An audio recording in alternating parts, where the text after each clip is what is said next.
يتيما توفي أبوه وهو في بطن أمه أو في غزة في فلسطين، ثم ولد بعد ذلك فربته أمه خير تربية ودفعت به وهو صغير في السن إلى أن يتعلم العلم فتصدر للإفتاء. كان مفتي وهو ابن 20 سنة، فانظر من الذي كان سببا في تربيته؟ إنها أمه رحمها الله وغفر لها وللشافعي ولنا وللمسلمين.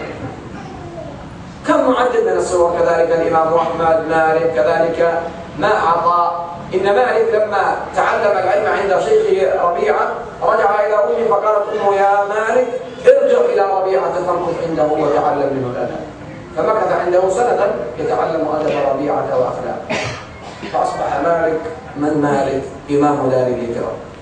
قال فيه الشاعر إن سمين فيمكن ولا عالي عن ذلك، قال فيه الشاعر يأبى الجواب على السؤال فلا يراجع غيبة، والسائلون نواكش الأذقان، أدب الوقار وعز سلطان التقى فهو المهاب وليس ذا سلطان، يهابه الناس وليس ذا سلطان، إلى آخر ما قال في أبيات محفوظة لكن أخشى أن لا تفهموها وتأخذ مجالا في الوقت. فكان يأتيه الخليفة من الأمراء المسلمين يصل إلى باب مالك فتخرج له الجارية فيقول لها قولي له الخليفة في الباب، فتدخل إليه فيقول لها مالك قولي له إن أردت السؤال فضع سؤالك ووصله إلى الإمام يجيب عليه وأعيده له، وإن أردت مجالس العلم فأنت أدرى بمجالس العلم مني، تعرف أين أجلس أنا وأدرس الناس يرجع واجلس. هيبة يخافه الملوك بالعلم والتقوى ربته أمه. فللأمهات ننتظر منهن في السنوات القادمة أبناء وأجيالا بمثل مثابة الشافعي ومالك وأحمد وغيرهم. وانظر في التاريخ، لو تصدرت التاريخ أكثر العلماء فضل أمهاتهم عليهم جليل. حتى على القريب ابن باز رحمه الله الإمام ابن باز ومن معه كان الفضل كما يذكر في كتبه لأمه عليه. وأقول أنا يعني أحكي شخصيا عن نفسي، أكثر من كان سببا في تعلمي للقرآن منذ الصغر هي والدتي، أسأل الله أن يغفر لها ويسكنها فسيح الجنان وأن يبقيها في عمرها على طاعته.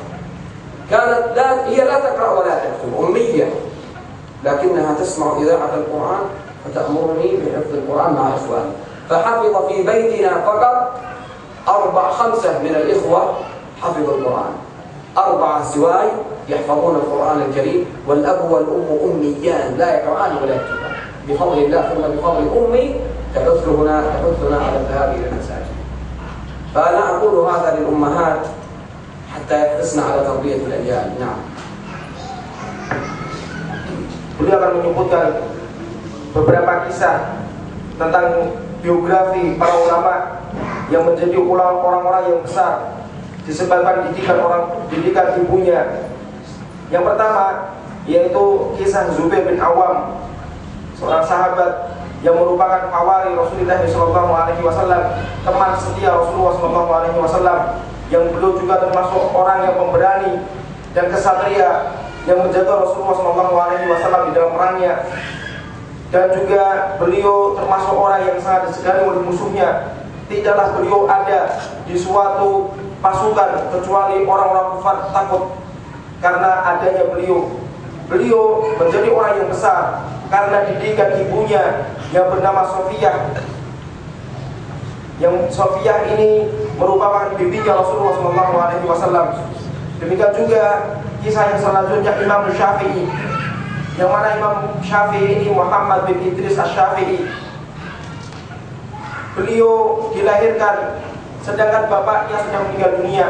Bapaknya meninggal dunia ketika beliau berada di perut ibunya, dan beliau dilahirkan di Gaza, di Palestina, yang mana orang yang paling berharga untuk mendidik beliau adalah ibunya, sampai menjadikan beliau termasuk orang yang besar sehingga menjadi mufti dan ahli fatwa ketika beliau berumur 20 tahun. Demikian juga ulama-ulama yang lain seperti Imam Ahmad, Imam Malik, kemudian Imam Atta dan yang lain-lain. Seperti Imam Malik sehingga menjadi ulama besar. Siapa yang mengajukan dan mengarahkan kepada kebesaran ini tidak lain kecuali ibunya, yang mana ibunya mengatakan kepada Malik, wahai Malik, duduklah di majlis Rabi'ah. Rabi'ah itu merupakan gurunya Imam Malik. Duduklah di majlis Rabi'ah dan pelajarilah adab-adabnya. Sehingga Imam Malik duduk di majlisnya Rabi'ah sampai berubah menjadi ulama besar. Sampai khalifah pun pada zamannya takut terhadap Imam Malik. Bahkan Imam Malik dijuluki sebagai orang yang lebih ditakuti dan disegani oleh manusia daripada khalifah yang ada. Yang mana ada suatu kisah bahwasanya khalifah datang kepada rumah Imam Malik untuk bertanya. Maka Imam Malik tidak mau keluar, tetapi Imam Malik mengutus budak perempuannya. Kemudian setelah itu budak perempuannya mengatakan, wahai Imam Malik, sesungguhnya di luar ada khalifah yang ingin bertanya. Maka Imam Malik berkata kepada budak perempuan ini, kalau dia mau bertanya silahkan menulis, nanti saya akan menjawab. Kalau dia mau menghadiri majlis saya sudah terkenal di masjid. Kalau dia mau datang silahkan datang. Kalau mau saya menemui dia di sini, maka saya tidak akan menemui dia. Imam Malik menjadi ulama yang besar seperti ini karena didikan ibunya. Demikian juga kisah ulama-ulama pada zaman kita yang mereka menjadi ulama besar tidak lain kecuali didikan ibunya, seperti Syekh bin Baz yang menjadi ulama kibar pada zaman ini tidak lain kecuali didikan orang tuanya dari ibunya. Demikian juga beliau menyebutkan tentang biografi beliau sendiri, Syekh kita ini, yang mana beliau mempelajari Al-Quran sampai bisa menghafal Al-Quran dalam usia yang masih muda. Ini tidak lain kecuali nasihat ibunya, yang mana orang tua beliau, Syekh kita ini, dari ibunya dan bapaknya adalah orang yang tidak bisa membaca. Ummi, bapaknya yang tidak bisa membaca, ibunya juga tidak bisa membaca.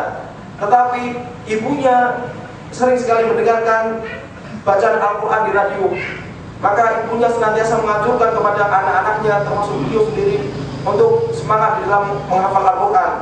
Sampai keluar dari keluarga beliau 5 orang penghafal Quran pada waktu mudanya, termasuk beliau sendiri.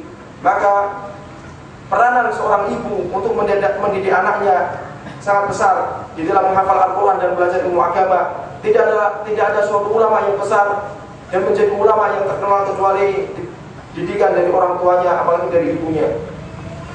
Wa adunnu anna al-majlis qad sharafa 'ala al-intihai wa rubbama hatta al-liqa' qad sharafa 'ala al-intihai li'annana 'ala safarin wa hadha yu'tabaru الجلسة مع إخواني أرجو أن لا تكون الأخيرة وأرجو أن تكون متجددة بإذن الله جل وعلا. هي الأولى وأرجو أن لا تكون الأخيرة، فأسأل الله أن يعيننا ويعيدنا سالمين غانمين إلى أهلنا وإليكم مرة أخرى. فأقول أوصي نفسي وإخواني بتقوى الله جل وعلا. أوصي نفسي وإخواني بتقوى الله جل وعلا في السر والعلن، ولقد وصينا الذين أوتوا الكتاب من قبلكم وإياكم أن اتقوا الله وإن تكفروا فإن لله ما في السماوات وما في الأرض وكان الله غنيا حميدا. أوصي إخواني بكثرة الأعمال الصالحة في زمن تلاطمت فيه الفتن. أوصيهم بكثرة الأعمال الصالحة فإن النبي عليه الصلاة والسلام يقول بادروا بالأعمال فتنا، بادروا بالأعمال فتنا كقطع الليل المظلم يمسي الرجل فيها مؤمنا ويصبح كافرا ويصبح مؤمنا ويمسي كافرا يبيع دينه بعرض من الدنيا. فبادروا بالأعمال الصالحة في وقت الفتن ووقت الغربة. طوبى لمن صلح إذا فسد الناس أو من يصلح إذا فسد الناس، وفي رواية من يصلح ما أفسد الناس. طوبى لمن يصلح إذا فسد الناس أو يصلح ما أفسد الناس في وقت فسد فيه أكثر الناس. فلا بد على الإنسان أن يحرص على الأعمال الصالحة. فأوصي نفسي وإخواني بكثرة الأعمال الصالحة. ثم أوصي نفسي وإخواني بإفراد العبادة وإخلاصها لله جل وعلا، فإنها والله النجاة أن تخلص العمل لله جل وعلا وأن تكون من الموحدين. فلو لم يكن معك إلا توحيد الله فبإذن الله تكون من الناجين بإذنه سبحانه وتعالى. ثم أوصي إخواني أيضا بمتابعة رسول الله صلى الله عليه وسلم واتباع سنته على الوجه الذي يريد وعلى الوجه المطلوب، ويدعو إلى ذلك بحكمة وأسلوب حسن يعرضها للناس حتى يفهم الناس الإسلام. فأوصيهم باتباع السنة فمن تبعها سعد وأفلح ومن أعرض وابتدع عاش في غيابات الظلم عاش في غيابات الظلم وفي طرق ملتوية لا يستطيع أن يصل إلى نجاة ولا إلى طريق. ثم أوصي نفسي وإخواني بالقيام بتعاليم الإسلام وواجباته وأخلاقه حتى نسعد عند الله سبحانه وتعالى. فهذا باختصار يترجمها ثم أختم الجلسة بإذن الله تعالى. Belum menyebutkan bahwasanya waktu sudah mulai dekat dan belum menyebutkan bahwasanya safar atau perjalanan beliau untuk meninggalkan kota ini semakin dekat, dan mungkin ini adalah pertemuan pertama kali bagi kita semuanya, dan beliau berharap mudah-mudahan ini bukan pertemuan terakhir bagi kita semuanya. Mudah-mudahan Allah SWT memberikan hidayah kepada kita semuanya untuk bisa mengumpulkan kita semuanya pada pertemuan yang lain. Maka beliau akan mengakhiri majelis ini dengan nasihat umum kepada kita semuanya sebagai perpisahan bagi kita semuanya. Maka beliau memberikan beberapa nasihat. Nasihat yang pertama, beliau menasihatkan untuk senantiasa bertakwa kepada Allah Ta'ala, karena takwa merupakan wasiat yang sangat berharga bagi kaum muslimin. Bahkan ini adalah wasiat para anbiya, para nabi sebelum diutusnya Rasulullah SAW. Allah SWT berfirman, dan sungguh telah saya wasiatkan kepada orang-orang sebelum kalian dan kepada kalian agar kalian senantiasa bertakwa kepada Allah Ta'ala. Kemudian nasihat yang kedua, untuk senantiasa mengamalkan dan memperbanyak amal soleh dan bersegera dalam beramal. Apalagi ketika zaman penuh fitnah di zaman kita ini, yang mana fitnah di zaman kita sangatlah dahsyat. Maka marilah kita sebagai seorang yang beriman untuk bersegera dan semangat dalam beramal soleh. Rasulullah SAW menggambarkan tentang amal soleh di dalam fitnah merupakan keutamaan yang besar. Beliau bersabda, "Badiru bil a'mal." Segeralah kalian di dalam mengamalkan amalan soleh. Fitnah, karena takut akan datangnya fitnah. Yang fitnah ini merubah seseorang yang paginya menjadi muslim, sorenya sudah menjadi kafir, dan seseorang di sorenya hari menjadi kafir, siangnya sudah berubah menjadi orang muslim. Ini semuanya fitnah di akhir zaman yang sangat dahsyat. Kita harus senantiasa memperbanyak amal. Dan juga amal soleh ketika zaman keterasingan, yang mana Islam menjadi agama yang asing, sunnah di zaman kita tidak dikenal kecuali menjadi sesuatu agama yang baru. Maka bahagialah bagi orang di zaman penuh keasingan ini, bagi orang yang senantiasa memperbanyak amal solehnya. Karena Rasulullah SAW telah menggambarkan tentang keutamaan orang yang senantiasa berpegang teguh kepada agamanya dan memperbanyak amalnya di zaman-zaman yang penuh keterasingan. Kemudian nasihat yang selanjutnya, yang ketiga, agar kita senantiasa mengikhlaskan amalan kita. Karena amalan yang banyak tanpa ikhlas kepada Allah SWT, maka ini adalah amalan yang sia-sia, bagaikan debu yang diterbangkan. Dan kita berharap dengan adanya tauhid yang kita miliki kepada Allah SWT, semoga tauhid yang kita miliki menjadi sebab keselamatan kita di dunia dan di akhirat. Bahagia bagi seseorang yang datang menghadap Allah SWT tidak membawa kebaikan kecuali tauhid yang murni kepadanya, karena tauhid merupakan sebab kebahagiaan manusia di dunia dan di akhirat. Nasihat yang keempat, beliau menasihatkan untuk senantiasa mutaba'atul Rasul, senantiasa mengikuti dan mencontoh Rasulullah SAW, mempelajari sunnahnya, kemudian berusaha sekuat tenaga untuk mengamalkannya, dan menjadikan Rasulullah SAW sebagai suri teladan di dalam kehidupan kita sehari-hari. Karena barang siapa yang meniru Rasulullah SAW dan menjadikannya sebagai suri teladan di dalam kehidupannya, maka dia akan menjadi orang yang bahagia dan selamat. Tetapi barang siapa yang menyelisih perintahnya dan membuat ajaran-ajaran baru di dalam dunia yang tidak dikenal di zaman Rasulullah SAW, maka niscaya dia akan hidup di dalam kegelapan dan penuh ketakutan di dalam hatinya. Kemudian juga beliau menasihatkan nasihat yang kelima, agar kita senantiasa menyuruh dan mengajak manusia agar lari kepada agama mereka, kepada ajaran-ajaran Islam yang murni. Mudah-mudahan dengan nasihat ini bermanfaat bagi kita semuanya. وفي الختام أتقدم بالشكر الجزيل لله سبحانه وتعالى على فضله وامتنانه وتوفيقه وإحسانه، فهو محض فضل الله تعالى علينا، لا بفهم ولا بقوة ولا بذكاء. فنحمد الله جل وعلا على كل حال، ونحمده سبحانه وتعالى على التوفيق والإحسان والامتنان. ثم أتقدم بالشكر الجزيل لإخواني ومن تسبب في هذه الزيارة ومن نسق ومن أكرم وأجاد، فالكل قد ساهم بالإكرام، سواء من كان مكرما في بيته وسيارته وماله، أو من كان مكرما بوقته ونفسه في حضوره في مثل هذه المجالس للاستماع لي. ووالله لو علم الناس حقيقة ما أحمل وسريرتي ربما لفروا علي، كما قال القحطاني: لأبى السلام علي من يلقاني. ولكن هذا جميل ستر الله سبحانه وتعالى علي أن جعلكم تجلسوا بين يدي، فوالله لو تعلموا قبيحة أو سريرتي وتطلعوا عليها ربما لا يبقى أحد أمام هذا المتكلم. فأحمد الله جل وعلا على إسدال ستره وجميله علي، ثم أشكركم وأسأل الله جل وعلا أن يبارك في الجميع وليتقبل منا إنه هو السميع العليم، وليتوب علينا إنه هو التواب الرحيم. فما أقول في آخر الكلام إلا أن يتقبل الله سبحانه، أرجو أن يتقبل الله عملي وأن يبارك في وقتي وأهلي. والسلام عليكم ورحمة الله وبركاته.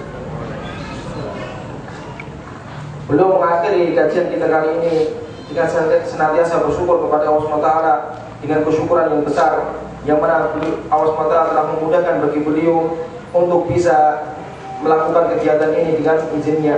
Kemudian juga beliau berterima kasih kepada setiap saudara-saudara kita yang telah membantu dan menyelenggarakan acara ini, entah saudara-saudara kita yang sudah menyiapkan rumahnya atau menyiapkan kendaraannya untuk kegiatan kali ini, atau kepada semua yang hadir dan mendengar beliau dalam kajian ini, yang mana datangnya ikhwan semua dan duduk di dalam majelis dan mengambil ilmu ini merupakan keutamaan Allah SWT kepada beliau. Kalau seandainya kita semua mengetahui tentang dosa yang kita lakukan, saya tidak ada orang yang bisa mendekat kepada kita, semua orang akan takut dengan kita. Maka disebutkan oleh Imam Al-Qahtani, beliau mengatakan kalau seandainya manusia mengetahui dosa yang saya lakukan, niscaya manusia semuanya akan lari dari saya. Maka beliau berdoa semoga Allah SWT memberkati kita semuanya, dan semoga Allah SWT mengumpulkan kita nanti di akhiratnya, dan semoga Allah SWT menjadikan kita semuanya orang-orang yang beriman dan orang yang bertakwa dan mengampuni dosa kita semuanya. Wa akhiru da'wana alhamdulillahirabbil alamin. Wassalamualaikum warahmatullahi wabarakatuh.